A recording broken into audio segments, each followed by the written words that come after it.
Mes chers compatriotes, le 30 juin de chaque année est un moment légitime pour nous tous de célébrer l'accession de notre pays à la souveraineté nationale et internationale.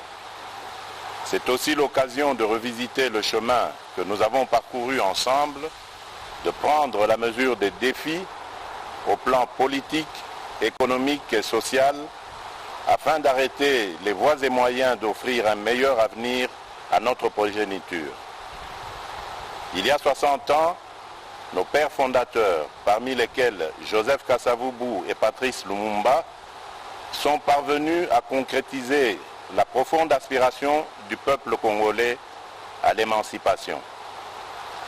Nous gardons tous en mémoire la belle histoire du 30 juin, celle de nos deux héros au tempérament différent, mais tout aussi déterminés pour la cause de l'indépendance. À cet égard, il me paraît juste, 60 ans plus tard, de réconcilier ces deux approches et d'élever Joseph Kasavubu, longtemps oublié, au rang largement mérité de héros national. Dans le même ordre d'idées, je viens de signer l'ordonnance portant nomination du maire et du maire adjoint de Lumumba-Ville dans la province du Sankourou, rendant celle-ci effective et opérationnelle. Le Congo, ce pays voulu et créé sans nous, 75 années plus tôt à Berlin, nous l'aimons et nous le chérissons, unis par le sort et ayant en partage une longue histoire commune, faite de joie, de larmes, de sueur et de sang. Sans équivoque, nos pères ont fait le choix de l'indépendance, de la dignité et de la solidarité nationale, tout en étant conscients du risque encouru par le pays, car à son devenir économique et social, faute d'une préparation adéquate de la jeune nation. L'effondrement du socle de confiance intervenu entre les acteurs politiques nationaux dès le lendemain de la proclamation de notre indépendance est le résultat combiné de l'inexpérience, de la jeunesse de la classe politique et du jeu malsain des convoitises extérieures. Ce départ raté a conduit notre pays, un pays aux promesses pourtant exceptionnelles, dans une descente aux enfers qui a pu paraître interminable et qui n'a épargné aucun secteur de la vie nationale. Déjà avant l'indépendance, dans son discours visionnaire d'Accra en décembre 1958, Patrice Lumumba nous invitait à nous opposer de toutes nos forces à la balkanisation du territoire national sous quelque prétexte que ce soit.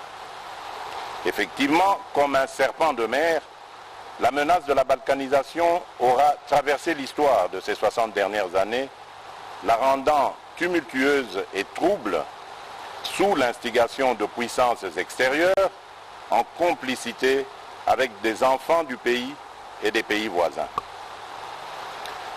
Loin de briser notre volonté de vivre ensemble, je voudrais que les menaces contre notre pays raffermissent les liens historiques et le sentiment patriotique qui font de nous les fils et les filles de la grande nation congolaise au cœur de l'Afrique. Très chers compatriotes, au combat pour l'indépendance s'est substitué un combat pour la démocratie, les libertés fondamentales et le progrès social, comme si, après l'indépendance, le peuple du Congo avait troqué une soumission externe contre une soumission interne. 60 ans durant, malgré les vicissitudes et leur cortège de conséquences douloureuses, notre patrie est restée une et indivisible. Je sais gré à toutes les filles et à tous les fils de la République qui ont lutté jusqu'au sacrifice suprême dans leur détermination à préserver l'intégrité de notre territoire, l'unité nationale et les droits humains. Je n'oublie personne. Je pense à nos vaillants officiers et soldats qui travaillent nuit et jour dans des conditions extrêmement difficiles. Je pense à nos mamans et nos sœurs martyrisées dans leur chair. Je pense à nos enfants victimes des conflits, à qui un triste destin a arraché le simple droit d'espérer. Je pense à nos classes laborieuses, à nos paysans, à tous ceux qui chaque matin affrontent des difficultés de tout genre pour subvenir aux besoins de leur famille. Je pense à l'ensemble de nos forces vives, et en particulier tous les combattants et martyrs de la démocratie, qui, dans la suite d'Étienne Tshisekedi d'heureuse mémoire, ont affronté les répressions les plus sanglantes, les plus barbares, depuis les temps forts de la guerre froide jusqu'à la veille des élections de décembre 2018. Je pense à nos filles et à nos fils, lâchement abattus dans les rues de nos villes et de nos villages, jusqu'à l'intérieur des églises ainsi profanées. Je n'oublie personne, je n'oublie rien, aucune douleur, aucun déchirement ne doit être oublié. Au nom de l'ensemble du peuple congolais, je m'incline une fois de plus devant leur bravoure. Leur héroïsme nous a permis de franchir une étape importante dans notre marche vers l'instauration d'une nation respectueuse de la personne humaine et du caractère sacré de la vie. Mes très chers compatriotes, à vous tous, mes amis, qui avez lutté sans relâche à nos côtés, je vous demande de faire de ce 30 juin 1960 une date illustre que vous garderez ineffaçablement gravée dans vos cœurs. Une date dont vous enseignerez avec fierté la signification à vos enfants pour que ceux-ci, à leur tour, fassent connaître à leurs fils et à leurs petits-fils l'histoire glorieuse de notre lutte pour la liberté. Cet appel prophétique lancé par Patrice Emery Lumumba le 30 juin 1960, je vous demande de le graver indélébile dans votre conscience, car plus que jamais, il demeure d'actualité. Dans sa longue quête pour la démocratie et l'état de droit, notre peuple a enduré les pires atrocités, crimes contre l'humanité et pillage de ses ressources.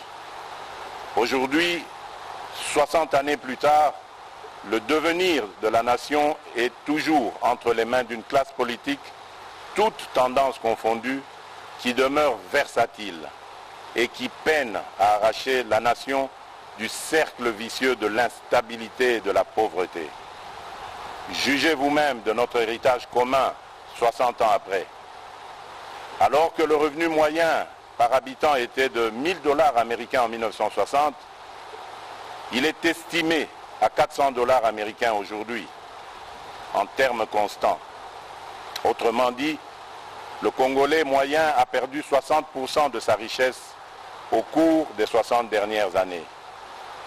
Notre pays est paradoxalement aujourd'hui l'un des pays les plus pauvres du continent, alors qu'il fut l'un des plus riches il y a 60 ans. Notre réseau routier ne représente plus que 10% de ce qu'il était en 1960 et le réseau ferroviaire que 20%.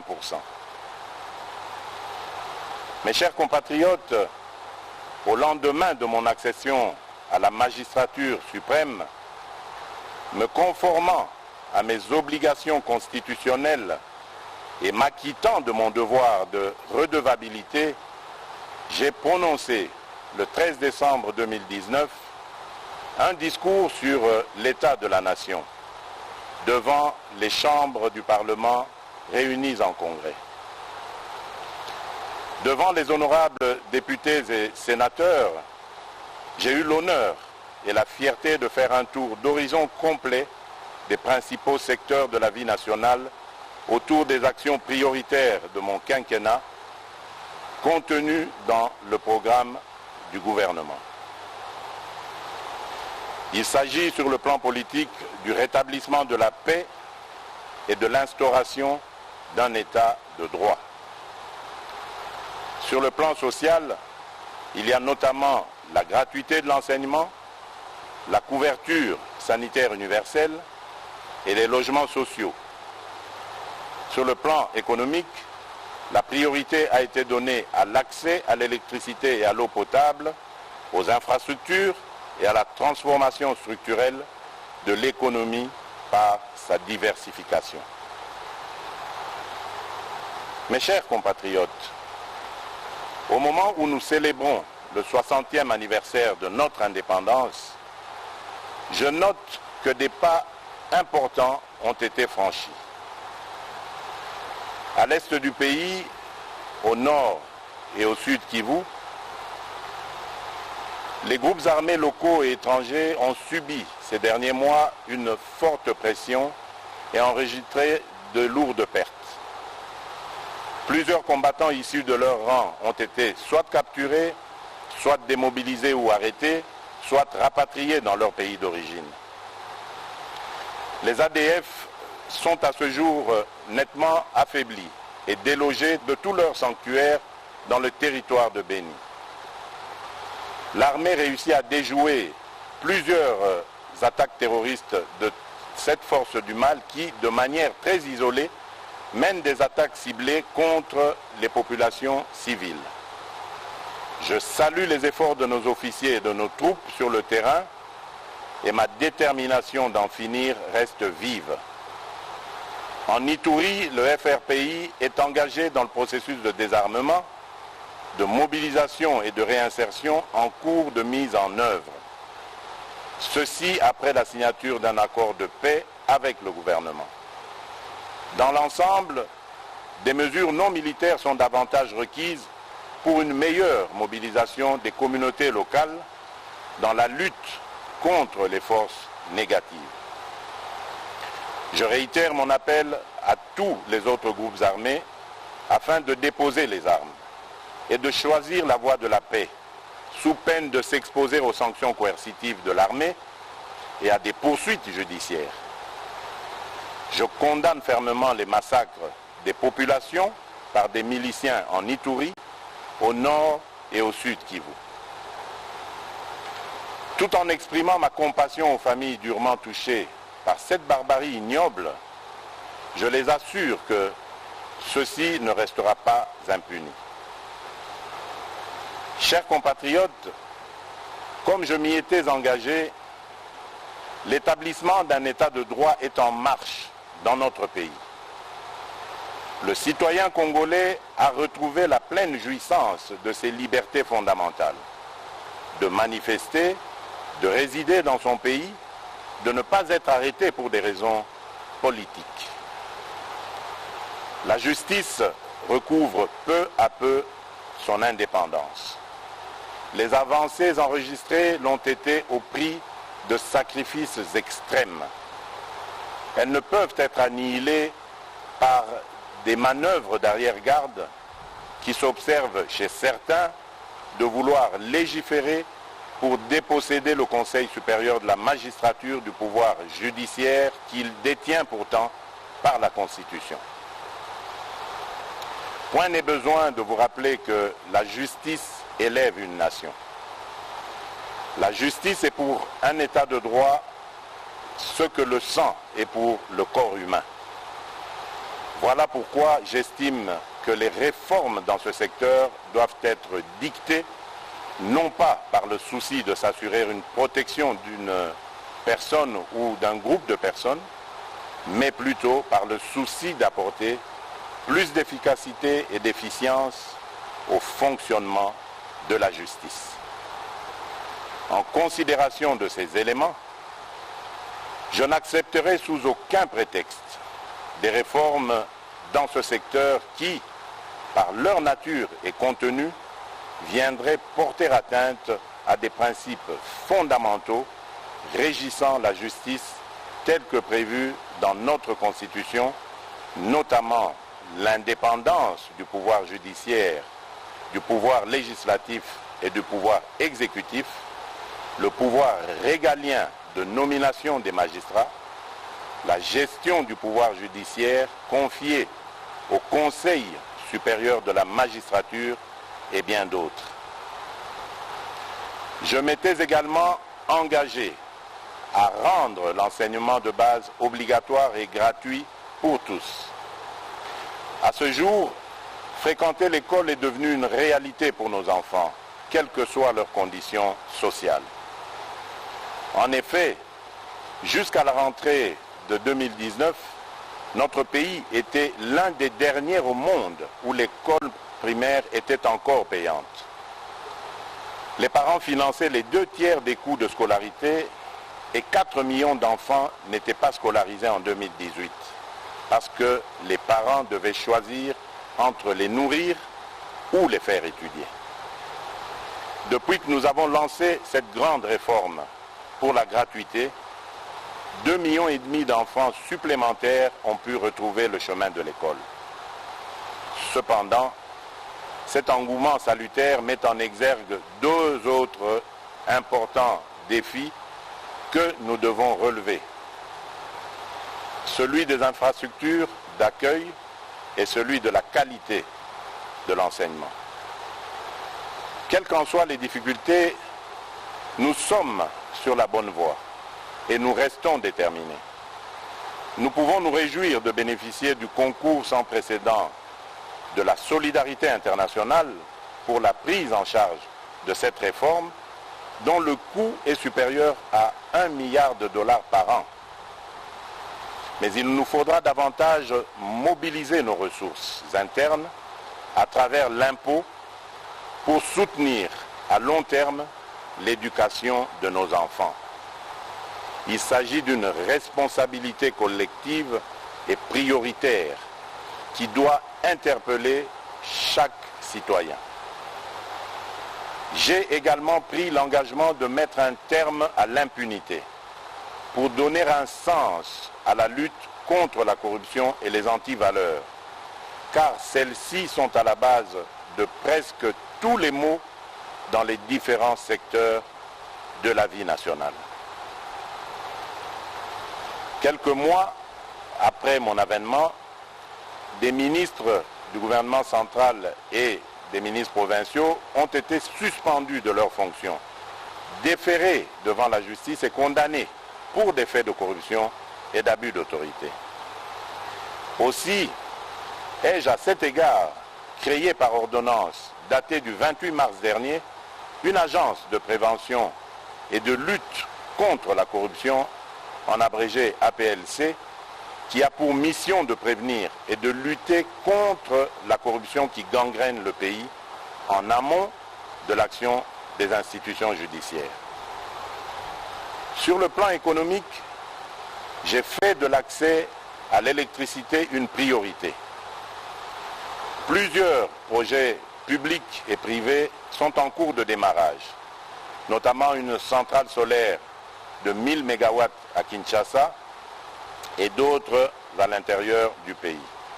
En outre, au-delà des conférences et débats publics sur la question, le méga-projet du Grand Tinga est au cœur des transactions susceptibles de lui donner un coup d'accélérateur inespéré.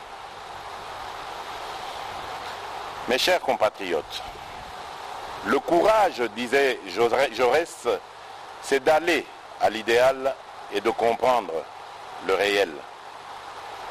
Notre pays a failli à son devoir de donner à la jeunesse une perspective crédible, autre que de vouloir s'agglutiner au sein des institutions politiques et publiques, comme si leur avenir n'existait qu'en faisant de la politique. En 60 années, nous avons progressivement laissé notre classe politique se transformer en une sorte de mafia. Et nous en avons fait le principal modèle de réussite pour cette jeunesse. Il est temps de changer de paradigme et de créer les conditions qui permettront à nos jeunes de devenir les principaux créateurs de richesses dans notre pays. Cette jeunesse talentueuse, pleine d'énergie et avide de savoir, pour laquelle nous avons engagé le pays dans la transformation digitale à travers l'ambitieux plan national du numérique Horizon 2025. Depuis l'indépendance jusqu'à ce jour, notre pratique de la politique a eu pour principal effet de diluer l'efficacité, de diluer les responsabilités et au final de desservir au lieu de servir. La lutte contre l'impunité, contre la corruption et les antivaleurs constitue les éléments centraux de ma stratégie, sans lesquels tout réel espoir de changement est impossible. Mais dès lors que nous avons en toute conscience choisi de privilégier la réconciliation nationale pour mieux construire l'avenir et préserver la paix, la lutte contre l'impunité ne doit en aucun cas se transformer en vengeance ni en chasse aux sorcières. De même, aucune réconciliation crédible ne peut être envisagée si nous continuons avec les pratiques anciennes de la corruption, de la ruse et du crime. L'engagement que j'ai pris devant vous, devant ma conscience et devant Dieu, c'est de donner la chance à tous les Congolais, sans l'avenir, en toute liberté et en toute quiétude, mais sur de nouvelles bases morales. En aucun cas, cet engagement ne peut signifier la poursuite de l'impunité. M'inspirant des Saintes Écritures, mon objectif n'est pas de voir les méchants périr, mais plutôt qu'ils changent, qu'ils soient sauvés et que le pays tout entier s'en réjouisse. À défaut, ils s'exposeront à la rigueur de la loi. Celle-ci étant faite pour révéler la faute, j'accorde à la restauration de l'état de droit la première des priorités dans mon combat pour l'édification d'un nouveau Congo. J'ai entendu certains parler avec ironie ou crainte de la République des juges. La réalité est plutôt que le pouvoir judiciaire demeure confronté à de nombreux défis en termes de ressources, de capacités et d'indépendance. La République démocratique du Congo ne compte actuellement qu'un magistrat pour 28 000 habitants, alors qu'un ratio minimum de 1 magistrat pour 5 000 habitants est considéré comme étant la limite de la couverture requise par les standards définis par l'Association internationale des magistrats. La dernière grande vague de recrutement des magistrats en République démocratique du Congo date de 2011. Nous avons donc un grand retard à rattraper. Mes chers compatriotes, j'ai à cœur l'ensemble de vos aspirations pour un Congo meilleur, un Congo paisible, plus juste et plus équitable.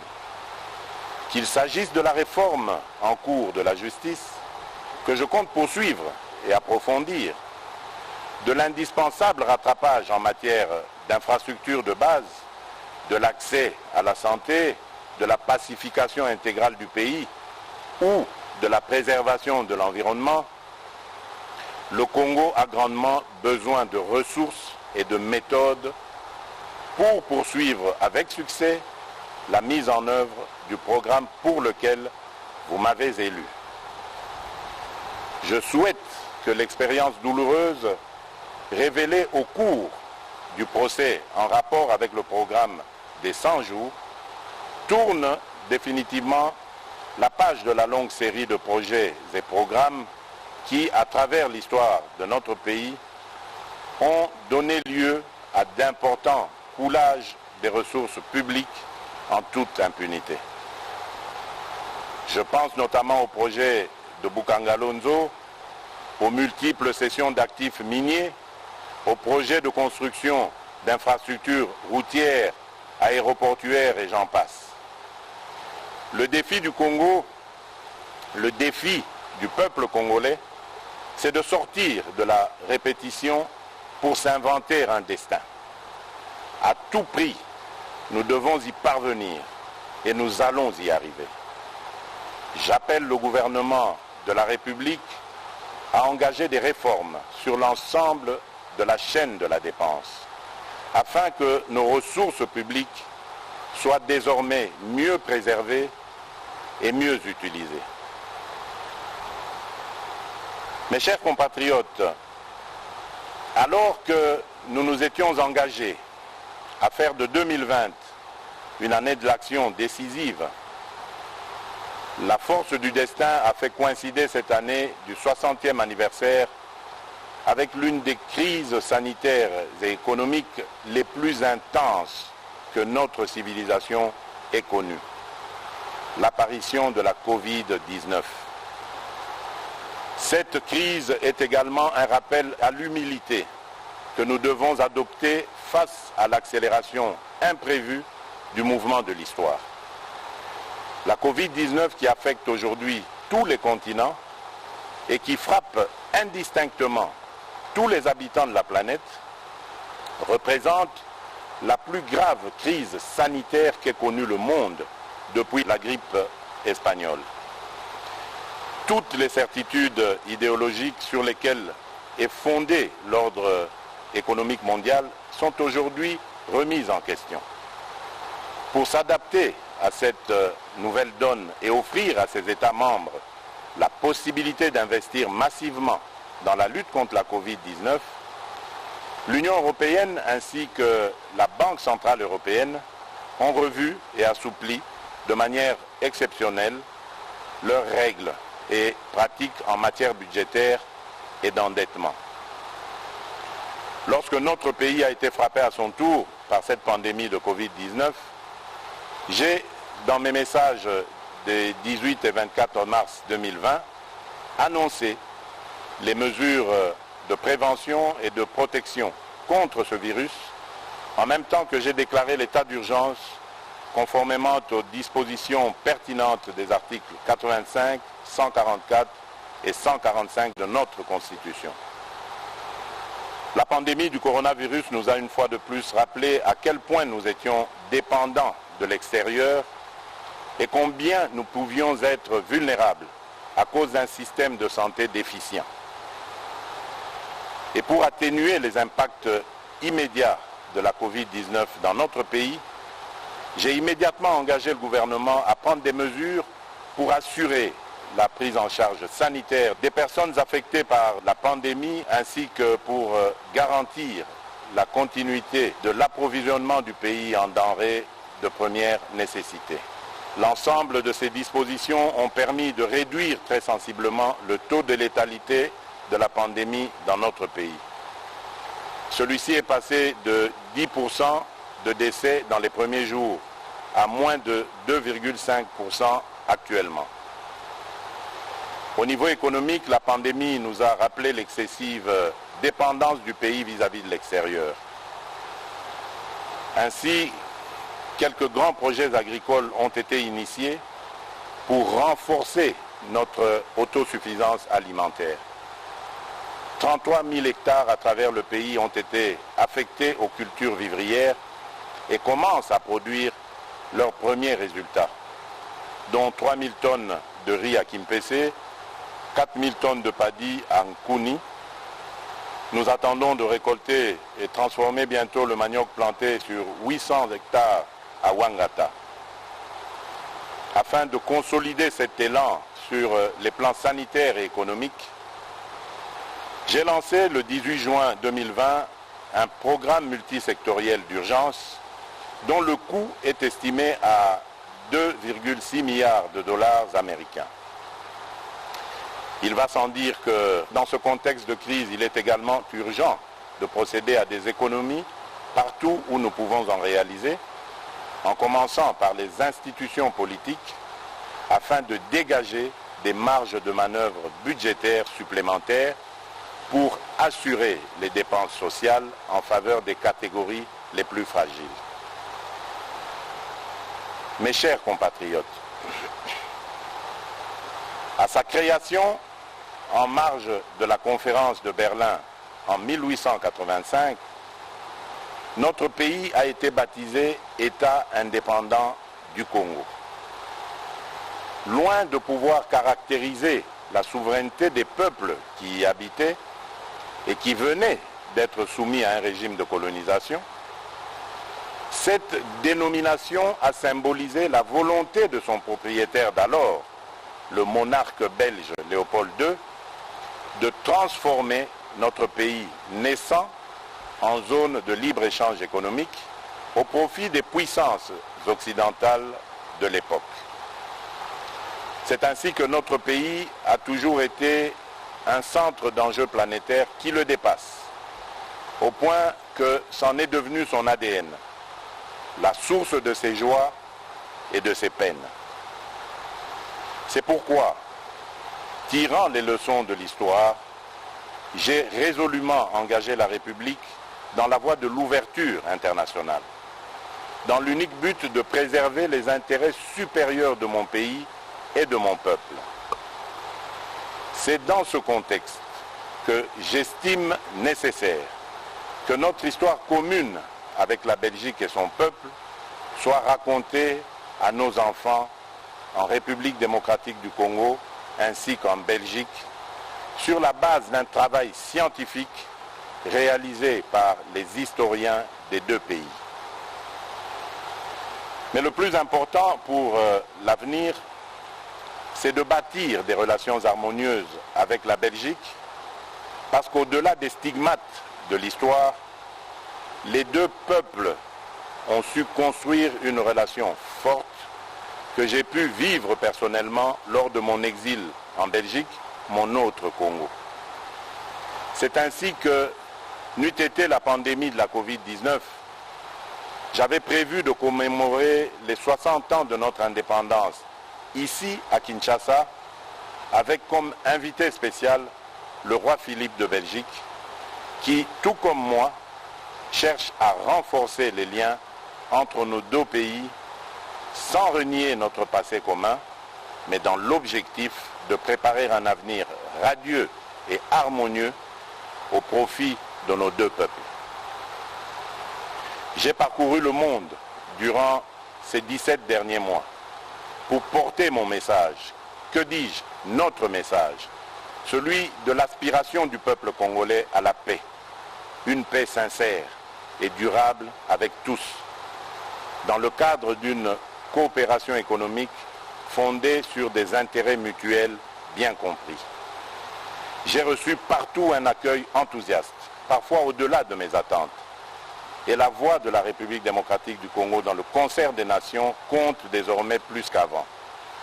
Notre pays, naguère victime de guerres d'agression, assure désormais des médiations de paix et offre ses bons offices, notamment entre l'Égypte et l'Éthiopie, en rapport avec le différend relatif aux eaux du bassin du Nil, ou encore aux côtés de l'Angola pour la recherche de la paix entre le Rwanda et l'Ouganda dans l'intérêt de la paix dans l'ensemble de la sous-région des Grands Lacs. Mais nombreux déplacements ont également hissé la coopération au développement en faveur de la République démocratique du Congo à un niveau sans précédent. Rien que pour la Banque mondiale et le Fonds monétaire international, depuis février 2019 jusqu'à ce jour, notre pays a mobilisé plus de 3,4 milliards de dollars en dons et en prêts approuvés par ces deux institutions, desquels environ 1 milliard ont déjà été décaissés. Au niveau bilatéral, les nouveaux engagements financiers générés en faveur du Congo à la suite de cette intense activité diplomatique dépassent le milliard de dollars, dont plus de 600 millions rien que pour les États-Unis d'Amérique, pays avec lequel nous avons établi une relation privilégiée et stratégique. J'ai cependant constaté que les flux d'aide publique approuvés en faveur de la République démocratique du Congo tardent souvent à être décaissés, parfois jusqu'à 11 mois de retard, à cause des pesanteurs inexplicables, voire inacceptables, liées aux formalités administratives et législatives de mise en vigueur des différents accords de dons ou de prêts. L'urgence de nos défis économiques et humains ne peut continuer de s'accommoder de tels atermoiements funestes. Mes chers compatriotes, je suis bien conscient que dans votre fierté légendaire, vous ne pouvez vous contenter d'une situation de dépendance structurelle à l'aide publique internationale. C'est pourquoi je nous invite à concentrer l'essentiel de notre fierté nationale à promouvoir le sens de la valeur du travail, la création de la richesse, le juste et l'exercice de la solidarité nationale. Mes très chers compatriotes, alors que l'œuvre du redressement de notre pays postule le rassemblement de toute la nation autour de l'essentiel, nous devons affronter en même temps les contingences imposées par cette expérience inédite de coalition politique formant la majorité.